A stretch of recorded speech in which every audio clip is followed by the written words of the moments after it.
Mengapa Allah meletakkan sifat-sifat Allah pada diri manusia? Kemudian Allah menjelaskan tentang apa sifat pada diri manusia itu sejatinya sifatnya Allah, supaya manusia itu punya tata krama, supaya bisa membedakan antara mana hamba yang taat dan mana hamba yang ingkar, mana hamba yang mukmin percaya dan mana hamba yang kafir. Sehingga dengan sangat terpaksa jikalau diterima ketika saat Allah menjelaskan tentang sifat-sifat wajib Allah, iku pada dasarnya supaya si hamba itu tidak terbuai, tidak terjerat oleh nafsu dalam dirinya. Begitu juga Allah meletakkan sifat-sifat yang ditimbulkan dari sifat basyariyah itu semata-mata sebagai penguji terhadap kita sebagai hamba. Apakah si hamba itu betul-betul memperhatikan pesan-pesan Allah, atau bahkan si hamba memperhatikan pesan-pesan nafsu. Yang membedakan di antara keduanya itu hanya sederhana. Mereka yang mengikuti pesan-pesan Allah adalah mereka yang senantiasa hatinya sadar bahwasanya semua itu milik Allah. Sedangkan mereka yang ingkar pada Allah bentuknya adalah mereka saat menerima atau melakukan segala hal tindakan apapun, mereka itu memperhatikan bahwasanya datangnya itu dari dirinya atau dari makhluk. Lah, posisi hati beriman kalau dari dirinya atau dari makhluk lain, itulah yang disebut nafsu. Berarti ada yang berjalan di atas jalan Allah, yang kedua ada yang berjalan di atas jalan nafsu, dan keduanya ada konsekuensinya masing-masing. Baik konsekuensi itu didapatkan di dunia, lebih-lebih di akhirat. Bapak Ibu, kita masuk pada pembahasan sifat maknawiyah. Nafsiyah sampun, salbiyah juga sampun, ma'ani juga sudah, maknawiyah.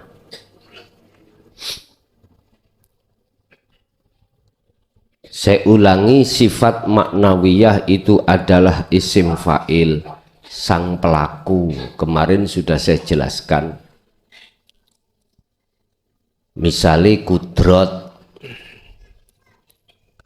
ma'ani itu adalah status perilaku, wujud perilakunya.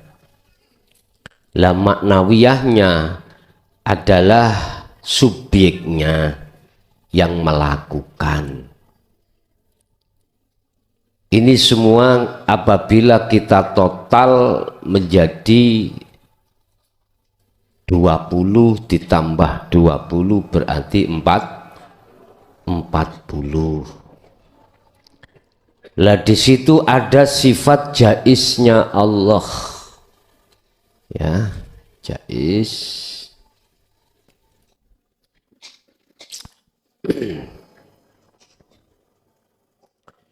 Sifat jaiznya Allah, jaiz iku wenang. Sifat jaiznya Allah itu sir dilakoni, sir ora. Apa sir dilakoni, sir ora? Melakukan atau tidak itu beliau wenang. Satu contoh. Ini sudah tidak ada hubungan dengan hukum. Hukum apapun ikut terlepas. Contoh niki. Sekalipun banyak yang menolak tentang ajaran dinut tauhid ini, Allah sir ngelakoni, sir memperjalankan, mau memperjalankan. Maka di situ tidak ada satupun yang bisa mencegah makhluk siapapun. Sekalipun satu sisi ini banyak penentangan. Sebetulnya Bapak Ibu, mereka yang menentang itu karena mereka tidak paham. Nggak paham. Kok umpama paham kebutuhan yang sangat kekal ini, aku yakin. Dah, itu contoh. Sehingga dulu ketika saat Allah sir isaroh, ya isaroh. Sekarang sir tidak memakai isaroh, ya itu wis wenangi Allah. Jadi tidak bisa jenengan salahkan terhadap masyayikh kita saat dulu menyampaikan itu masih ditutupi. Jangan menyalahkan kau. Likluja isi Allah. Sehingga ada opini yang ku dengar terkesan jenengan iki menyalahkan yang lain dulu itu. Wah, kalau tidak mengikuti Jaya Baru nggak seperti ini. Loh, berarti kan menyalahkan yang lain. Dan itu salah kita. Salah. Kita akan menemukan salah bahwasanya kita masih suudon pada Allah itu ketika kita belum sampai pada tujuan. Kalau kita sudah sampai pada tujuan, Anda tidak akan menyalahkan agama selain agama Islam. Kalau di intern Islam, jenengan tidak akan menyalahkan seseorang yang pakai bendera Nahdiyin, pakai bendera Muhammadiyah, pakai bendera yang lain. Enggak akan pernah jenengan untuk menyalahkan. Kalau sudah di tujuan sampean ini, apa tujuannya adalah mendekat dan bertemu Allah. Sudah. Sehingga kita ketika saat proses nggak sadar. Proses ilmu kita nggak sadar sehingga terkesan bagi kita membeda-bedakan. Dan itu memang hukum sunnatullah. Tapi tidak harus selamanya seperti itu. Anda tidak akan selamanya seperti itu tatkala diri Anda sudah sampai pada tujuannya. Inilah yang berkenaan sifat jaiznya Allah. Jangankan masalah itu. Kalau sudah menjadi sifat jaiznya Allah bahwasanya Allah menyesatkan satu hamba dan Allah memberikan petunjuk pada satu hamba, Anda nggak bisa berkomentar. Diem aja. Artinya nggak ada yang bisa kau salahkan. Loh, inilah yang dimaksud rahmatan lil alamin, agama yang menjadi rahmat bagi segenap alam. Ini kalau Anda sudah sampai pada terminal makom jam'i kemakrifatan Allah, Anda tidak akan bisa komentar. Biasanya kita komentar itu karena kita masih mumet-mumet di jalur ilmu. Mumet-mumet, tahu mumet-mumet? Berputar-putar. Akhirnya muncul satu kaidah, kalau tidak sistem saya kurang benar. Masih mutar-mutar. Isjarnoai nanti tidak sadar sendiri. Isben memang makomnya masih di situ, terus diapakan lagi? Orang yang berbuat maksiat atau berbuat taat secara syariat, Anda tidak bisa komentar, karena di situ sifat jaiznya Allah. Cuma nek diurus-urus, lagi diurus-urus berarti medun maneh, medun maneh. Memang ya harus tahu prosesnya. Mengapa Allah satu sisi menyesatkan hambanya dan satu sisi memberikan petunjuk? Seakan-akan Allah kan gak adil. Seakan-akan.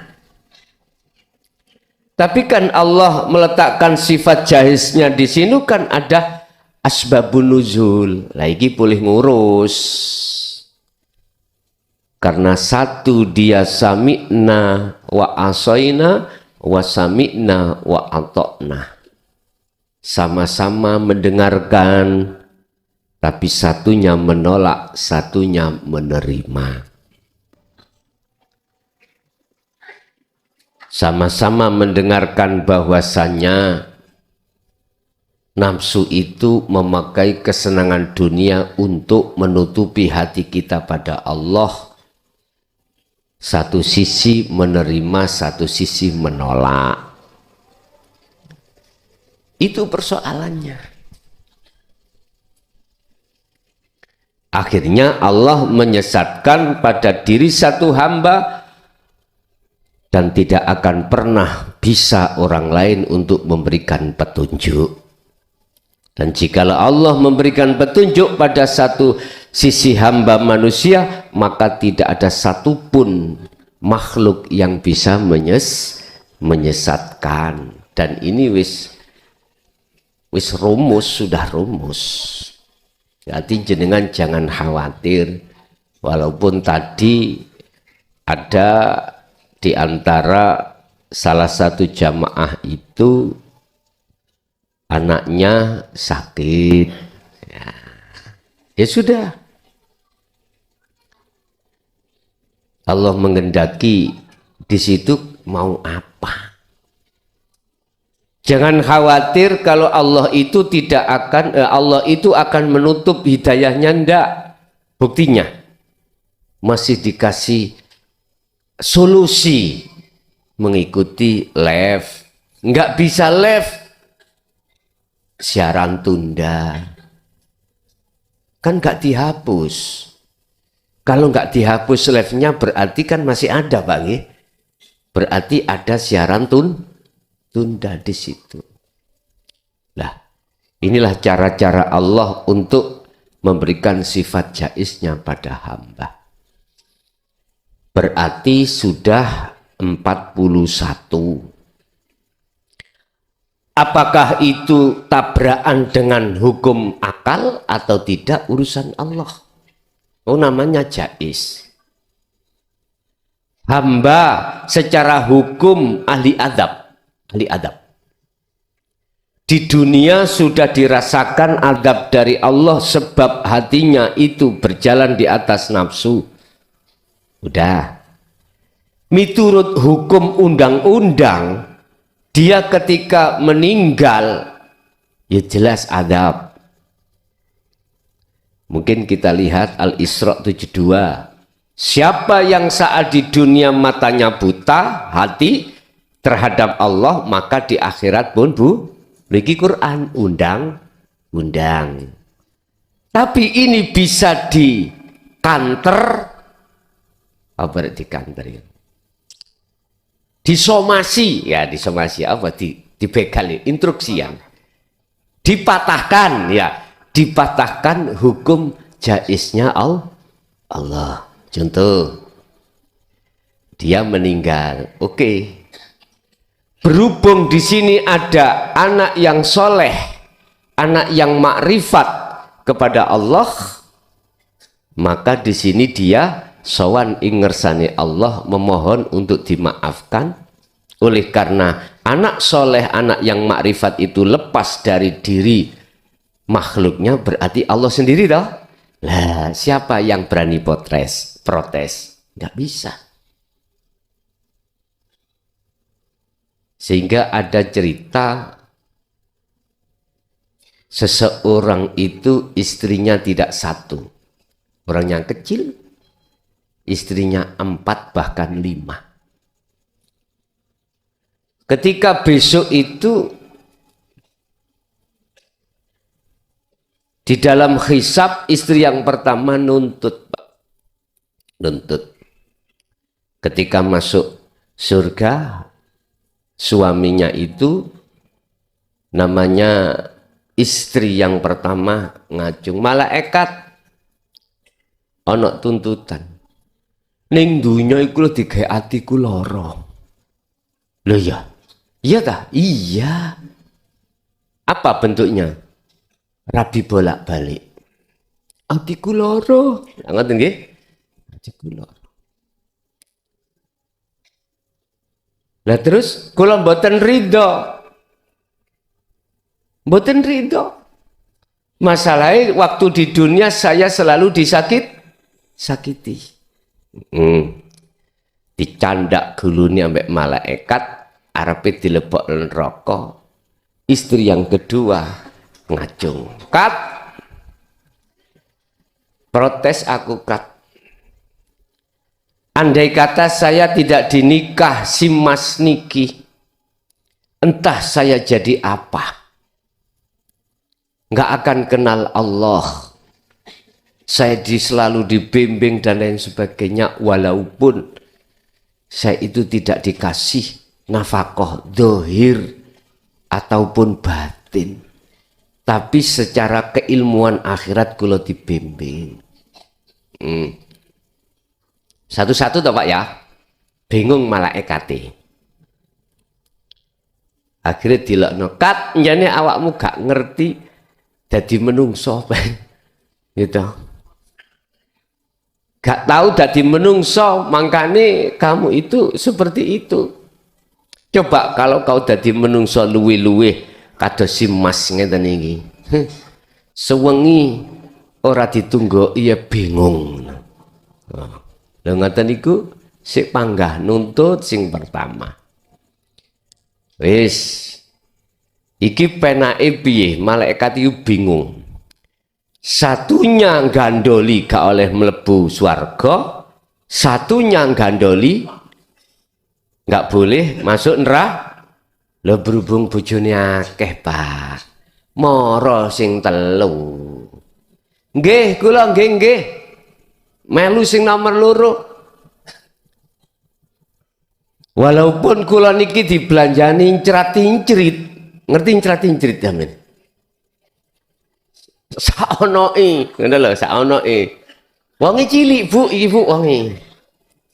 Yo ojo mencicil nang aku lah sampeyan iki. Ngomong harga harta yang paling mulia di atas isi dunia seisinya adalah ilmu yang mengajarkan saya pada Allah. andai kata Mas niki nyun sewu mboten nulung kula, mboten ngarahake kula, iki ngomong sarengat lho ya. Engko terjemahno dhewe. Kula ora bakal dadi wong sing ati ki melampah ning dalane Gusti Allah. Berarti menang, ya. Durung sing siji. Artinya apa, Pak? Bu, ojo mangkel nang aku gak? Iki ming cerita dok. Sampai nek rabi loro iku gegeran. Gak iso diputusno. Kudu ganjeng. Masalahnya apa? Waktu ana donya umpama gur loro iki guyon Bu nggih. Guyon. Nek sampean gilir nang si A si B ki jenan. Oleh pikire sing rena-rena, coba nek telu. Gilir si A, B ambek C ana ewange. Apa maneh papat seperti Kanjeng Nabi. Apa maneh 100 seperti Nabi Sulaiman. Jadi wong wedok mesti ngono ngajeni contoh. Guyon Bu, iki cuman sarengan ya. Berapapun istrimu, tatkala hatimu tidak mau menarik untuk berjalan di atas jalan Allah, tuwat boyokmu iku encokan. Percuma. Dunya sing akeh sing dititipne Gusti Allah ora enek guna lan manfaate. Ora enek. Mending jenengan gak ada tuntutan, gak usah rabi daripada rabi nyengsakno wong liya. Dah guyon, wis iki sarengat tok iki aku. Nek ngaji sarengat wis ngene iki wis. Mesti ono sing gak enak. Pun kita kembali kepada sifat berikutnya. Kalau Allah itu membawa sifat jumlahnya 41 mulai wajib mohal jais. Yang 9 iki yang mana yang disebut aqaid seket? Yes. Nek sing sifat mohal sudah jelas, kita ngomong lawan kata nek wujud berarti lawan kata nih wujud berarti tidak wujud adam. Begitu seterusnya sampai 20. Sekarang kita bahas masalah sifat wajib mohal jaisnya Rasul. Ini yang 9 ini nanti. Pertama sifat wajibnya Rasul. Ini pandangan syariat kan Rasul-Rasul sing tertera ya. Tapi pandangan hakikat Rasul ya jenengan iki semuanya. Rasul itu utusan. Lah jikalau Allah tidak mengutus Anda ke dunia, ya nggak akan pernah bisa ke dunia.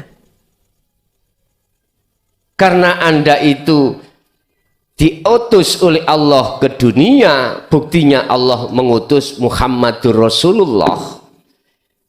Buktinya Anda ini sebagai utusan yang masih berlaku pada saat ini. Mumpun ditarik dari sisi syariat, nanti gegeran nanti. Kalau sisi syariat berarti Rasul dan Nabi adalah dulu. Wong Kanjeng Nabi ku la nabiyya ba'dah. Setelah itu tidak ada nabi atau rasul setelahnya. Kita bicara Rasul itu dari sisi hakikat, bukan syariat. Siapa? Anda. Lah, ketika sampean saiki dijadikan Allah sebagai utusannya, di situ mengemban yang namanya 9 sifat. Pertama, sifat wajib. Mana sifat wajibnya? Pertama adalah sidik. Sidik harus jujur, benar. Kedua adalah tabligh, berarti berdakwah, menyampaikan. Ketiga adalah amanah. Amanah sampai gak boleh khianat. Gak boleh. Apa yang diamanahkan Allah terhadap diri Anda sekarang? Dua hal yang diamanahkan, harta dan ilmu. Jenengan diamanai Allah harta, berarti harus mentasarufkan harta itu dengan sebaik-baiknya. Ilmu ya juga begitu, berarti harus mentasarufkan ilmu dengan sebenar-benarnya. Lah, harta ini berarti jenengan jadikan tasarufnya di atas jalan Allah. Mana jalan Allah? Mau macam-macam. Macam-macam jalan Allah. Jalan Allah itu tidak harus sampai itu sholat. Bukan itu aja. Zakat, bukan itu aja. Terus jenengan ini memberikan harta terhadap fakir miskin. Bukan hanya itu jalan Allah. Termasuk jenengan makan, membelanjakan terhadap anak dan itu jalan Allah. Intinya dikatakan jalan Allah, di dalam dirimu tidak merasa memiliki. Ya ini amanah. Apakah harta berbentuk jabatan, harta berbentuk apapun, amanah berbentuk apapun. Sekarang ilmu. Ilmu yang Allah sudah sampaikan, khususnya ilmu yang untuk menarik ruhaniyah berjalan di atas jalan Allah. Jenengan ojo sampak jadi wong sing ngeten, iki ilmu sampean kesak, wis sampean kesake dijahit. Jangan lho ya. Ku anfusakum wa ahlikum naro. Makalah mengatakan a'rif nafsaka wa auladaka wa azwajaka billah. Jagalah dirimu dan keluargamu dari siksa api neraka. Iki Qur'ani. Berarti jaga dirimu dari siksa api neraka itu adalah kebiarin dunya sing dihidangkan oleh nafsu ini, Pak. Ini akan menjadi neraka bagi Anda. Lah, yang dimaksud jenengan menjaga, jenengan ini harus sudah masuk di dalam dinul haq, pengamalan sampai pada tujuan. Baru ketika jenengan sudah menyandang takwa, di situ ilmu amal istiqomah takwa, maka kebiarin dunya yang dihidangkan oleh nafsu itu tidak akan menjadi penghalang bagi jenengan. Tidak. Termasuk jenengan kalau sudah menjaga dirimu, wa ahlikum, ahlimu. Siapa ahli kita? Anak, istri, umpama wong wedok, suami, saudara, tetangga. Tergantung Allah nanti meluaskan Anda wa ahlikumnya itu kemana. Ibaratnya cara jenengan iki dijadikan ulama akhirat oleh Allah itu apakah level itu sampai internasional apa hanya nasional. Itu urusan Allah udah. Tapi sebelum masuk duduk di situ, ku anfusakum. Mesti dirimu itu terjaga terlebih dahulu. Kalau diri kita sudah terjaga, sudah menjaga dari siksa api neraka, maka otomatis Anda akan bisa mendidik oleh mereka-mereka yang tidak mengerti. Itu istilah orang yang tidak buta menuntun orang buta.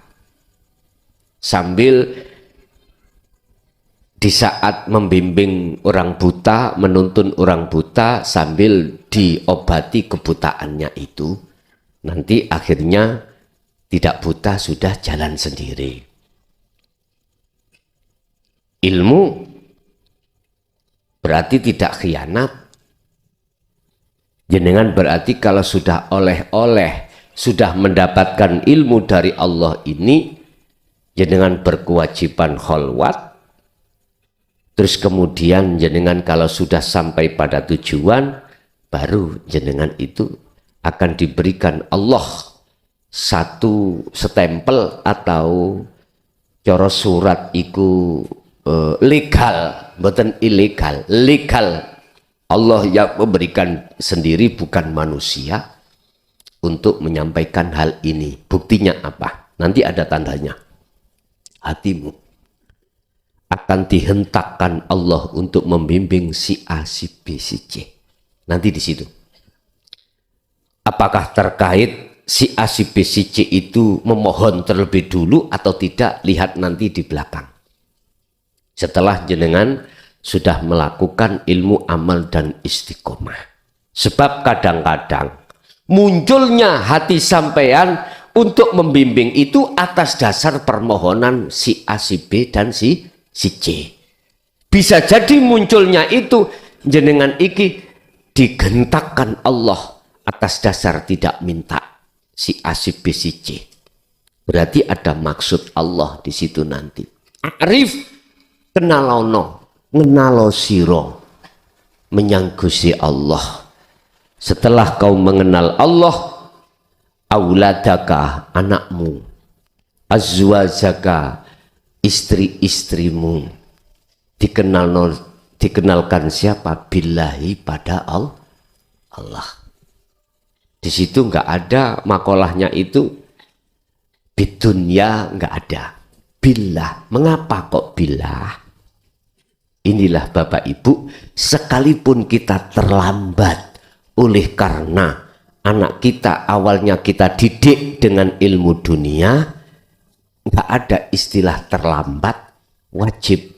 Walaupun tinggal berapa waktu, wajib orang tua menyampaikan hal ini pada anak. Tuh. Yes. Terakhir fatonah. Fatonah itu cerdas. Cerdas itu yo cerdas. Artinya apa? Inilah mungkin jenengan pernah dulu dengar ilmu laduni lah, ngono ta? Laduni ku ilat kudumu muni. Ini ono hubungannya dengan Nabi lah nggih. Masalah iku lho piyambak biyen sik wayah kaya ngono iku pemahamane dikongkon disuruh mencari kali gunting. Tahu kali gunting, Pak? Kali gunting itu ada muara, terus sebelum muara itu ada kali dua. Jadi ada sungai dua bertemu, gitu deh. Iki kali gunting namanya. Kalau melihat sejarah, ketika saat Nabiullah Musa berguru terhadap Nabi Khidir bertemu, itu tandanya ada pertemuan dua air. Air tawar dengan air, berarti itulah muara. Ya, betul ya. Dikatakan muara ya, muara. Jadi tengok-tengok di situ. Bukan Nabi Khidir yang datang, malah bajul. Lah, ini bajul. Tempatnya bajul. Bukan itu yang dimaksud laduni itu. Khidir itu hadir. Hadiri ati. Sangka Gusti Allah itu lho Pak. Ya warid itu lho Pak. Wis tah, jelas ya. Cuman bahasa syariat Nabi Khidir itu belum meninggal, engkau datang pada kita. Sebetulnya bukan itu maksudnya. Kalau kau sudah berilmu, terus laku, disitulah nanti Anda akan dibimbing oleh Allah, yang Allah itu manifestasiake. Jane gak manifesta. Aslinya Allah dewe. Cuman ben gak gegeran. Namanya warid. Malaikat diutus datang sampean. Sebetulnya ya iku Khidir.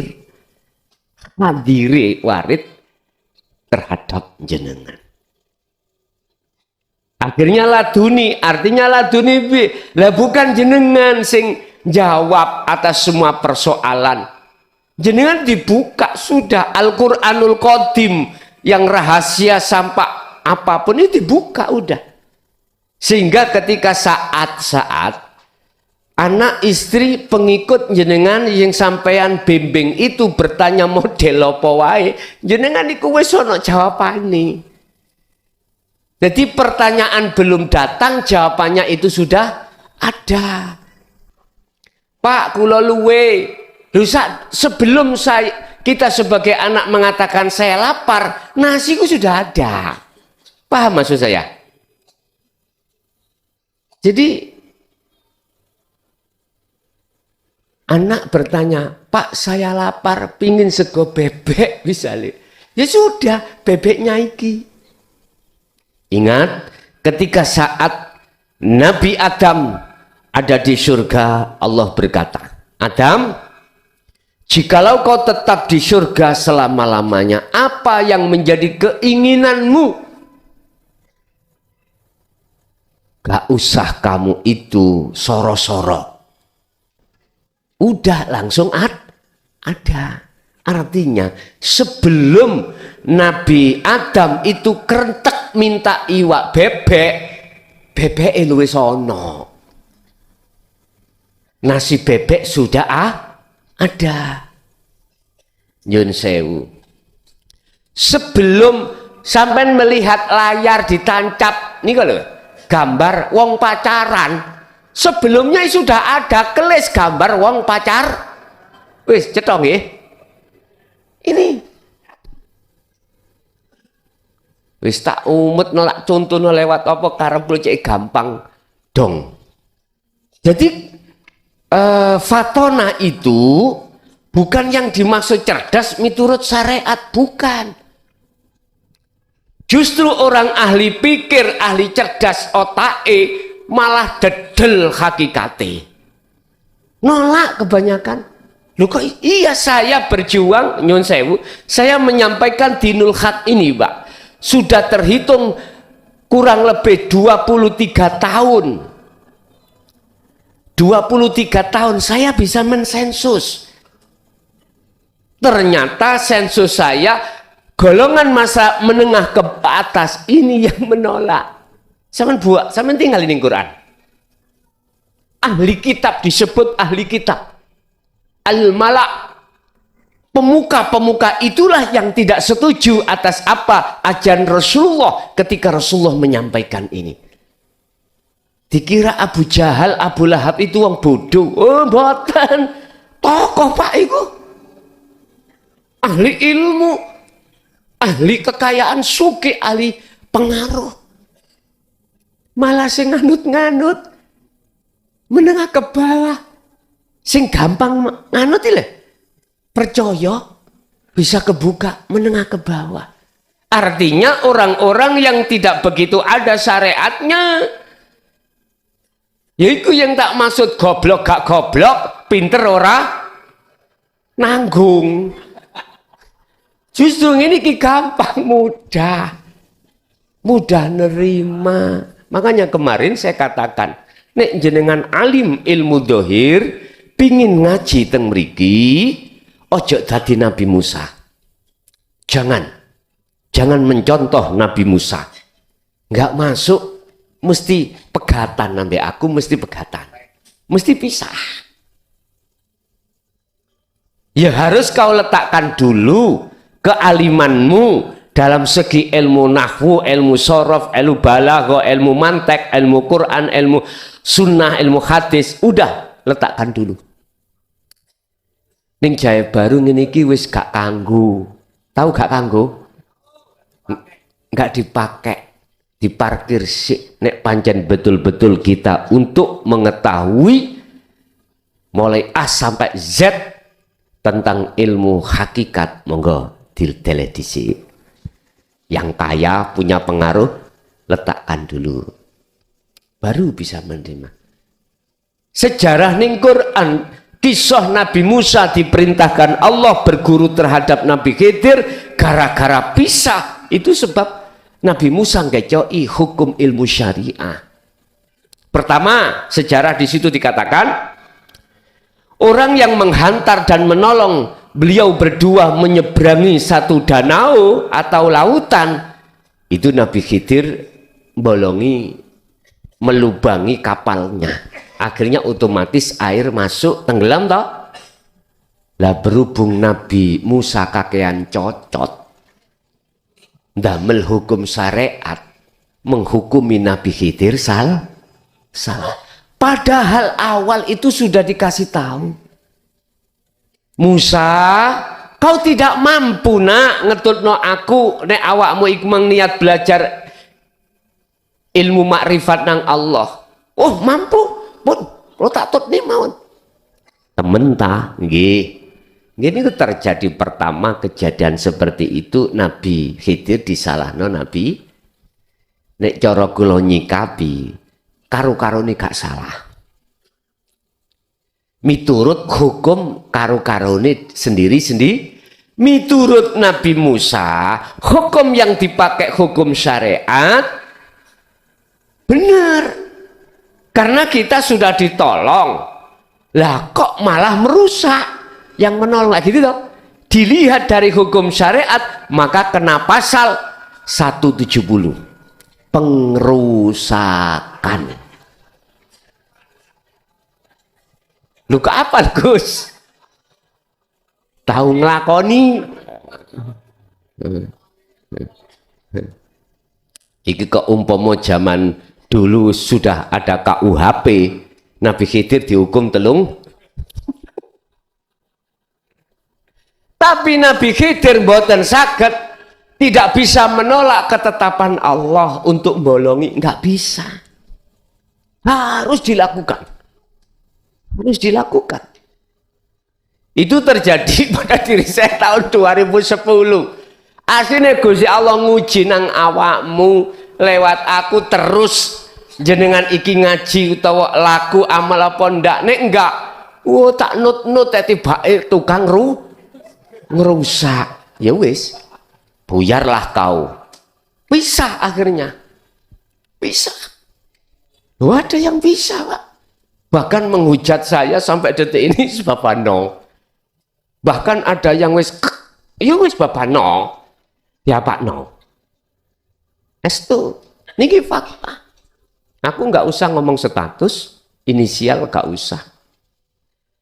Andai kata saya bisa untuk menghindari ketetapan Allah itu, Pak, tak hindari, Pak. Lah pertimbangan syariat di situ saya salah. Membakar mobil 35 mobil, ya toh? Enggak salah, aslinya saya salah memang. Tapi yo gak salah. Mobilku dewi. Baikku plat merah. Lah mobil rakyat yo. Aku lah rakyat yo. Ya iki boleh digawe guyon waktu kula disidang kali hakim, waktu hakim itu tidak beragama Islam, guyu kemekelan. Pak, saya apakah salah ya membakar mobil itu?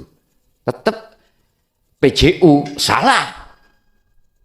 Boleh Pak saya pledoi, tahu pledoi ya? Pledoi saya sing gak tahu melebu yo gak paham. Jelas sih kiai nek gak tahu melebu penjara kurang sempurna kiai ini gak paham. Pledoi itu penyanggahan Pak ya untuk membela diri.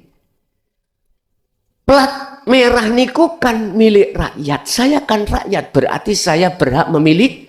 Masa sih mobil saya bakar sendiri terus saya kena? Loh itu tadi guyon Pak akhirnya. Suasana asalnya panas tegang jadi adem langsung. Andai kata Nabi Khidir bisa menghindari ketetapan Allah, dihindari Pak. Berhubung Nabi Musa bersikukuh memakai hukum syariat, tetap menyalahkan Khidir. Nabi Khidir juga begitu. Karena semua itu Allah. Keakuan diriku, kata Khidir, sudah tiada. Bagaimana saya bisa dihukumi salah? Lawang yang melakukan itu Allah. Bisakah Anda menghukumi Allah salah? Gak bisa bos. Inilah hukum ilahiyah yang dibawa oleh beliau Nabiullah Khidir alaihissalam, yang tidak bisa dipahami oleh Nabi Musa. Wis pisah sa Musa. Oh dereng. Ngoten niku sik mekengkeng. Udah satu kali lagi ya. Oke. Ketemulah anak kecil langsung dibunuh. Wis niki pasal pembunuhan. Nih. Pasal pembunuhan ada dua, ada yang berencana, ada yang tidak rencanakan. Berapa Pak? Pasal biro ini? KUHP? 3, 38, 340. Wah, berarti tahu bisa ya. Enggak, sing tahu kan lawyer biasanya ngeten, mungkin Bapak lawyer atau kepolisian itu paham, atau orang yang pernah kejaring lah, kan lah. Lebih berat yang perencanaan. Bisa-bisa paling tidak iki 20 tahun maksimal itu hukuman mati. MT nek cara bahasane arek LB ku MT. Apa MT? Mati. Tergantung nek kasur sampai stream bed kandel, oh, bisa 5 tahun. Bisa jadi. Iku kewenangannya hakim kok. Jaisnya hakim, lah ngeten ya. Bon. Oleh karena Nabi Musa memakai hukum syariat tetap menyalahkan Nabi Musa. Menyalahkan Nabi Khidir. Nabi Khidir oleh karena tidak memegang hukum syariah, dia memegang hukum ilahiyah, hakikat, nggak bisa. Akhirnya protes Nabi Musa terhadap Nabi Khidir. Protesnya itu akhirnya menjadikan niki lampu wis arepe merah. Nggak bisa untuk berguru lagi kepada Khidir, tapi masih diberi kesempatan 1 kali lagi. Itu pun nanti akan bisa dikarenakan kakean cocot. Nah, itu tadi. Ya gak salah Nabi Musa kakean komentar karena dia memakai hukum syariat. Enggak salah. Itulah memang Pak. Kalau kita berputar-putar di dalam ilmu duniawiyah, mohon maaf. Munculnya perdebatan, munculnya saling menyalahkan, muncullah yang madhab ini, madhab itu, dan lain sebagainya. Wajar Pak ya, wajar. Karena masih diproses putar-putar itu. Tapi kalau ilmu tentang kerohanian, ilmu tentang menuju mengahadkan Allah, udah nggak ada yang lain. Cuman bahasanya yang tidak sama. Kalau bahasa Quran, ada bahasa Jawa, bahasa Indonesia, Madura, Kalimantan, Dayak, Bugis, tapi substansinya, endingnya itu sama. Gak Islam, gak Nasrani, gak Hindu, gak Buddha, atau Konghucu, apapun. Kalau sudah ranahnya kita bicara ke Tuhan, itu mesti ketuhanan yang Maha Esa. Udah guru satu tok iki. Akhirnya apa yang ketiga? Ketika masuk dalam satu kaum, wong Nabi Musa merasa wong apik Pak, wong nabi ya. Coro sayang nu aku wong alim merek mlebu nang kampung. Mestine wong kampung itu hormat saya, ora hormat. Nanti son, ngono modele. Nyeluk Gus iku gak. Son, ndah. Nanti ndah. Ngono. Misalkan dijamu yo tidak dijarkan, dibiarkan. Tapi Nabi Khidir hatinya memegang ilahiyah, tidak terpengaruh dengan kondisi yang seperti itu. Akhirnya ada pagar ya Pak, apa bahasa Indonesia pagar itu Pak? Pakar ya, pakar yang mau roboh. Nabi Khidir itu langsung membangun. Diseneni, dimarahi sampai Nabi Musa. Umpama bahasa gampangane, lah nyapo soro-soro kamu itu membangunkan pagar orang kampung. Orang kampung sendiri nggak mau hormat kita kok. Ya, ini hukum syariat dan hakikat kalau tidak ada istilah itu penetralnya tabrakan, nggak bisa. Min plus nggak ada rangkaiannya itu langsung berantakan, tapi berhubung ada komponen-komponen yang menghasilkan satu cahaya gak konsleting langsung lah, manfaat toh? Manfaat. Nanti bagaimana caranya menemukan syariat dan hakikat biar gak konsleting lah. Bapak Ibu, akhirnya terjadilah perpisahan. Iki istilah murid gak lulus, protes saya. Makanya sejak awal sudah saya katakan, Bapak Ibu nek jenengan ikut dadi ustadz ustadzah atau orang alim ilmu dohiriyah, kalau mau ikut ngaji tentang tauhid masuk JB, letakkan rasa-rasa keimanan yen jenengan sing alim, letakkan. Kalau ndak, sanate piye? Waduh. Iki mutasil apa munfasil? Wah. Maca Quran. Tajwidnya salah ngene kok. Wis gak sah ngimami. Nggih, Pak. Maca ilmu alate nahwu sorofis gak cocok. Tambah sesat aku kok. Wis ta, dulur. Nek sampean sik ngecoki teori ilmu syariah, gak dadi apik atimu, tambah loro atimu. Wis mundur ae, gak usah melebu. Nek melebu kepanasan awakmu kok, temenan panas. Nek sampean purun meletakkannya, baru akan bisa masuk ilmu itu. Ilmu itu akan masuk manakala sifat yang tercela itu tidak menggelapkan hati jenengan. Kuncinya ada di situ. Kuncinya ada di situ.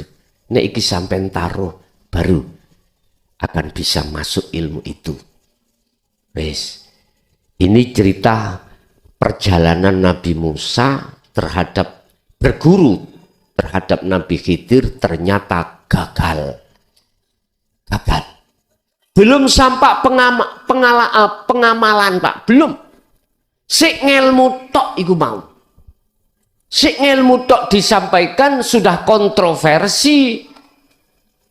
Makanya kemarin andai kata tidak saya jelaskan terkait masalah kaidah sholat 5 waktu wajib kok lakoni, tapi wajib kok tinggalkan. Kalau tidak saya urai, pun perang, Pak. Perang disambil. Wajib kau lakukan ketika saat kau masih ada di syariat, tapi ketika Anda sudah di hakikat makrifat, wajib kau tinggal. Wes ngawalau. Akhirnya sing salah paham, no omah terus ikhlason gak apa-apa nek wis mak repot.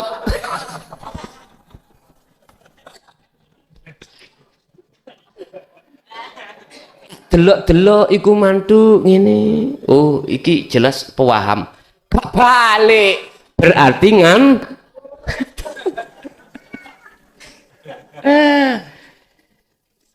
sistem wasilun itu ngoten, Pak. Jadi sistem wasilun itu silahkan kau lakoni apa yang menjadi kewajiban kita di hukum syariat, tapi ruhaniamu wajib tinggalkan. Wujud ditinggalkan, hatimu tidak boleh merasa dirimu yang melakukan itu loh, tinggalkan. Maksudnya ada di situ. Lalu ada sifat mohalnya Rasul, lawan daripada sidik, tablek, amanah, fatonah, kebalikan. Artinya gini, Pak. Jenengan nanti kalau Allah betul-betul menjadikan jenengan iki guru akhirat, mesti sifat papat iku nyandang ning sampean ning ati sampean. Iku mesti. Kula kan kemarin kan ngomong nerangni tentang guru akhirat. Guru akhirat iku wani luwe dhisik. Ya, wani luwe dhisik daripada muridé. Cara pimpinan wani melarat dhisik daripada rakyat. Mangkilah sampean titeni. Dengan sendirinya Allah mengkondisikan hati sampean untuk berbuat seperti itu. Akhirnya jenengan sebagai mursyid atau guru akhirat, orang mungkin jenengan iki njaluk-njaluk terhadap murid atau pengikut, enggak mungkin. Sekarang aja kita mosok sih, ayo ditenono wallahi. Allah meletakkan sifat 4 itu wajib ke Rasul ikut dalam jenengan, pasti seperti itu. Kau bela dirimu itu makan ikan asin, sing penting anakmu ikan ayam. Laksana seperti itu, Pak. Dan itu ada pada beliau Rasulullah dan para sahabat dan tabi'ina sholihin, karena memang sudah didesain Allah begitu. Sudah desaini. Kalau tidak guru akhirat, nyuwun sewu dulur. Meripate atiku se ijo. Nek ketok barang abang. Lho nggih ijo, tahu nggih maksudnya nggih? Ijo. Allah ya karim. Itu pasti, Pak. Sehingga kita akan berbuat memperkaya diri, tidak mau keadaan bagaimana anak-anak kita. Tidak akan pernah tahu. Bah, sing penting awak dewe lungguh kursi, nyaman, rokokan, ono kopine, urusan jamaah gak ono kopine, gak ngereken raimu.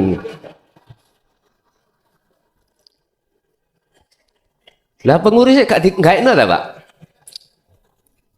Ya wis. Lah, memang seperti itu, Pak. Makanya jangan salahkan guru-guru kita yang belum mendidik akhirat itu, nekan sampai kongkon urunan, bayar bisaroi, kamari sepiro ini. Ya wis, aja disalahno. Memang masih di dalam ilmu dunia. Satu, ada sifat jaiznya Rasul. Apa sifat jaiznya Rasul?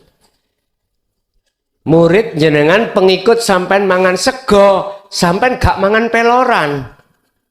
Podo mangan segone. Pengikut jenengan iki yo garwa, jenengan yo garwa. Artinya sifat manusiawiyah basyariah itu terjadi pada diri jenengan. Mangan ya mangan, ngombe ya ngombe. Karena manusia. Karena manusia, Pak. Sifat jaiznya Rasul itu seperti itu. Sama dengan kita. Kita makan nasi, Rasulullah juga nasi. Kita minum air, Rasulullah ya minum air. Gak mungkin nyun sewu guru jenengan kali kula niki kita itu makan minum air bersih, guru kita minum baygon, ya gak mungkin. Sama. Artinya sewajarnya gitu loh, Pak ya, sewajarnya. Inilah yang disebut aqaid seket. Lah aqaid seket itu terbagi menjadi 2 golongan. Apa? Sifat ilahiyah. Yang sifat ilahiyah itu ketemu 41 tadi, khusus bagi Allah. Khusus bagi Allah. Lah, nubuwiyah, kenabian itu adalah kerasulan itu. Yang berapa tadi? 9 nggih? 9. Sekarang di para loro tadi tak ringkes dadi siji. Seret, yaiku jenenge roh.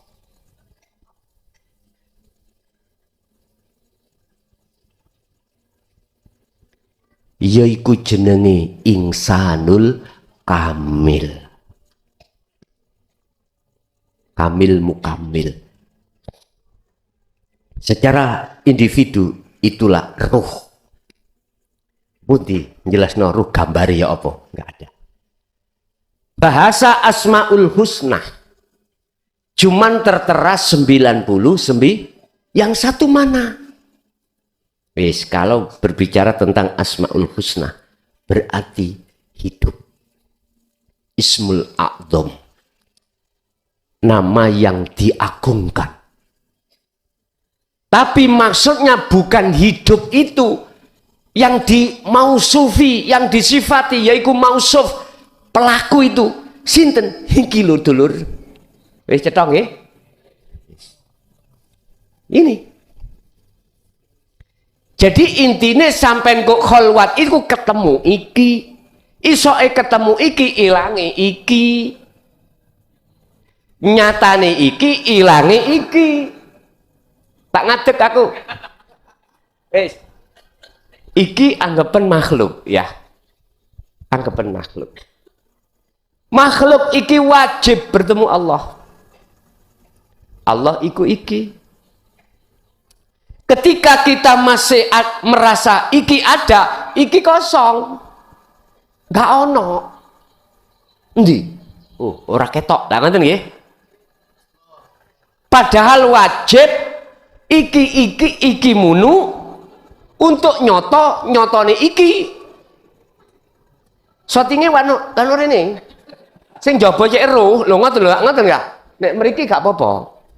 Lah, isoke nyotone ini, bisanya nyatane ini, ilang ono iki. Wis cetha nggih? Dalane sampean kudu kholwat esuk awan sore bengi. Wis sak mampu jenengan mengke. Urusan Allah meletakkan Anda sebagai kekasihnya di fana monggo, di bakok monggo, di kamil monggo. Sing penting jenengan iki piye carane iki nyoto nang aku. Paham nggih? Wis, ya wis.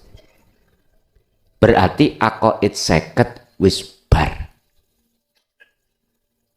Besok kita bahas rukun Islam, rukun iman. Nggih, saiki balik nanggone tanya jawab. Barangkali ada yang tanyakan, monggo.